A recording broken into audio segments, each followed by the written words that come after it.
First, observe the patterns that you naturally inherently show up with, track your creative cycles, and find out what stimulates you, what encourages you, what's dampening to you. Then consciously create rituals or practices that will support you for both long term and short term growth so that you can ground your practice and have intentional habits that you can develop and grow over long periods of time.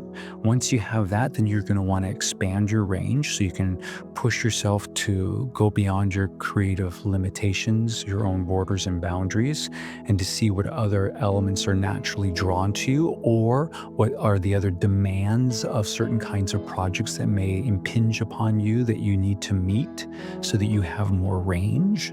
And you don't hang out in pushing your boundaries, by the way. You do that for smaller chunks of time or limited time, and then you come back to your foundational elements. And then if you are in a medium that does performance work, preparing for performance so that you find out what skills and techniques and tools you need in order to do your best work at a certain time when needed. And then the last thing is stay aware and stay very curious.